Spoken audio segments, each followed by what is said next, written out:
मैं कल रात हर घर घूमा था, किसी ने भी मेरी मदद नहीं की। कोई भी आदमी ने दरवाजा तक नहीं खोला। सरपंच, अब ये मेरा श्राप है इस गांव को। श्यामपुर नाम के एक गांव में सब मिलकर साथ रहा करते थे। दिसंबर माह शुरू हो चुका था और उसके साथ ही काफी ठंड बढ़ चुकी थी। एक बार एक सेठ के घर के बाहर लकड़ियां लेने के लिए लोगों की लाइन लगी थी। अरे भगवान, बहुत ठंडी है, पता नहीं क्या होगा इस गांव का। अरे रामू, क्या होगा? वो तो अच्छा हो सरपंच और सेठ मालिक चंद का, जो गांव में लकड़ियां मुफ्त में बांटते हैं। हाँ, ये सही कहा तुमने। भला हो सरपंच और सेठ जी का। सर्दी का मौसम आता है और सेठ जी अपने आदमियों से लकड़ियां कटवा के हमें मुफ्त में देते हैं। अगर वो ऐसा नहीं करते तो हम तो ठंड में मर ही जाते। हाँ, सही कहा मंगलू तूने। सेठ जी, मुझे थोड़ी लकड़ियां चाहिए, क्योंकि मेरे घर में मैं, मेरी पत्नी और मेरे 2 बच्चे रहते हैं। देखो रमेश, चाहे जितनी भी लकड़ियां ले लो, पर जैसे मैं लकड़ियां देकर तुम्हारी मदद करता हूँ, वैसे तुम भी किसी की मदद किया करो। अगर कोई आधी रात को भी मदद मांगे तो इनकार मत करो। मैं कुछ समझा नहीं सेठ जी। देखो रमेश, मैं तुम्हें अभी नहीं समझा सकता। रात को सरपंच के घर में आ जाना, वो तुम्हें सब कुछ बता देंगे। और इतना कहकर रमेश लकड़ियां लेकर अपने घर को चला जाता है। रात हो जाती है।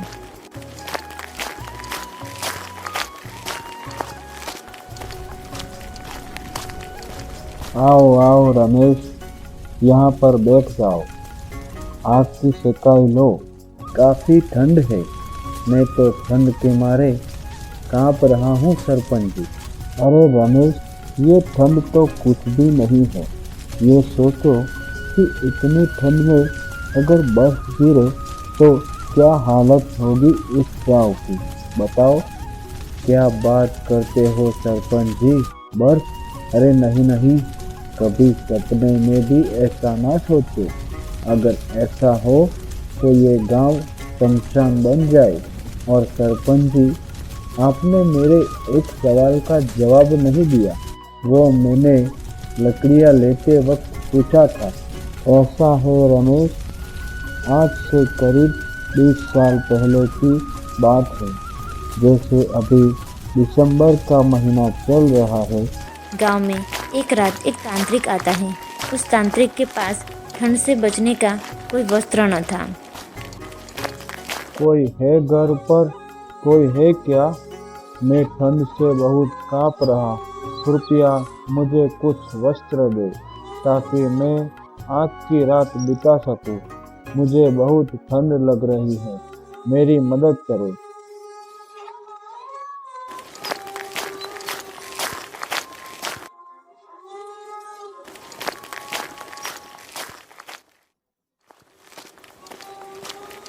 वो गांव के चौराहे पर जाकर लेट जाता है। करीब आधी रात बीती थी कि तभी वो तांत्रिक ठंड के मारे गांव के चौराहे पर मर जाता है। सुबह हो जाती है और सरपंच सहित सभी गांव के लोग इकट्ठा हो जाते हैं। ये आदमी कौन है? बेचारा ठंड के कारण रात को ही मर गया, और ये गांव में किसी के घर जाकर मदद मांग सकता था। सरपंच जी, कल रात मेरे घर के बाहर कोई आकर जोर जोर से आवाज दे रहा था कि मुझे कुछ वस्त्र दे, लेकिन काफी ठंड होने के कारण मैंने दरवाजा ही नहीं खोला। हाँ सरपंच जी, मेरे घर भी कोई आया था, लेकिन मैंने भी दरवाजा नहीं खोला। लेकिन मेरे घर तो कोई नहीं आया। मैं तो कल अपने घर में लकड़ियां जलाकर देर रात तक बैठा था, और आप सब लोग कितने निर्दयी हैं। एक आदमी की मदद तो करनी ही चाहिए, और वो तुमसे वस्त्र ही तो मांग रहा है। कहाँ तुम्हारा धन मांग लिया?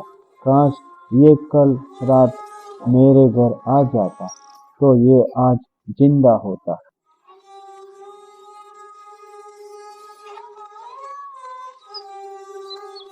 इस गांव के लोगों को कुछ ज्यादा ही ठंड लगती है। क्यों सरपंच जी, आप कुछ मत बोल सरपंच, आज मैं बोलूंगा और ये सभी गांव के लोग सुनेंगे।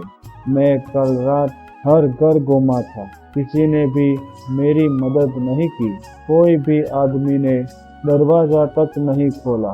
सरपंच, अब ये मेरा श्राप है इस गांव को।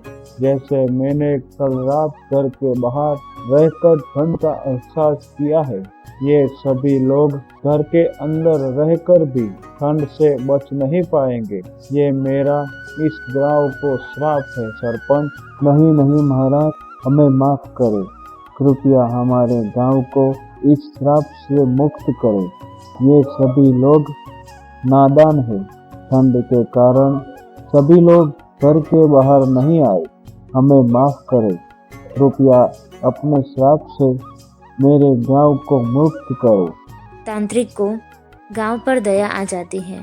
ठीक है, श्राप को तो वापस नहीं लिया जा सकता, लेकिन मैं इस श्राप का तोड़ तुम्हें बताऊंगा। जब तक तुम श्राप का तोड़ नहीं ढूंढोगे, तब तक इस गांव में बर्फ गिरती ही रहेगी। इसलिए तुम्हारे लिए सही होगा कि श्राप को तोड़ दो। ठीक है, मुझे श्राप का तोड़ बताइए। इस गांव में सभी लोगों को मिलजुल कर रहना होगा, सभी एक दूसरे की मदद करेंगे, तभी इस गांव में भगवान का भेजा दूत आएगा। तो तुम सभी गांव वालों को उसकी मदद करनी होगी, तभी जाकर इस गांव को श्राप से मुक्ति मिलेगी, तभी ये बर्फ गिरनी बंद हो जाएगी। और हाँ, अगर ऐसा नहीं हुआ तो ये गांव शमशान बन जाएगा। ये गांव कभी श्राप से मुक्त नहीं हो पाएगा। और इतना कहकर तांत्रिक का शव बर्फ में भी जलकर राख हो गया। लेकिन गांव वालों को उस आग की कुछ भी गर्मी महसूस ही नहीं होती थी। करीब 2 महीने तक बर्फ गिरती रहती है, लेकिन हैरानी की बात ये थी कि बर्फ 2 महीने गिरने के बाद भी गांव में सिर्फ ठंड बढ़ती, बर्फ तो रहती ही नहीं। ना तो बर्फ गिरना बंद हो रही थी, ना ही उस तांत्रिक के श्राप का तोड़ मिल रहा था। फिर भी गांव में सभी लोग मिलजुल कर रहते थे। एक कोई है घर पे? कृपया, मेरे पास कोई ठंड से बचने का वस्त्र नहीं है, मुझे वस्त्र दे।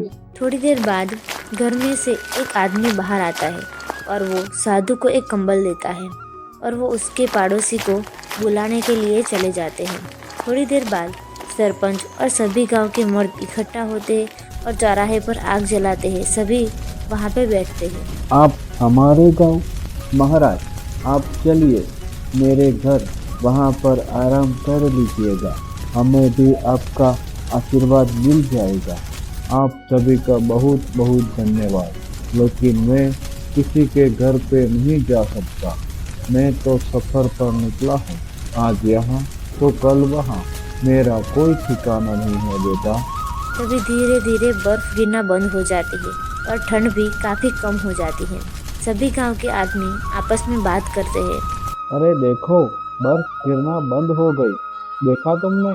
अरे मुझे लगता है कि ये सभी इस साधु बाबा का चमत्कार है। हाँ, मुझे भी यही लगता है। उस तांत्रिक के श्राप से आखिरकार हमारे गांव को मुक्ति मिल ही गई। हाँ, सही कहा तुमने।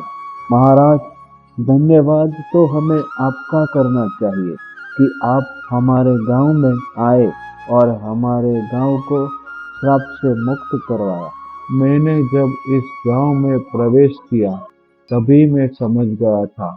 आप सभी अपना ध्यान रखो और मेरी चिंता ना करो। कृपया आप सभी अपने अपने घर को जाइए।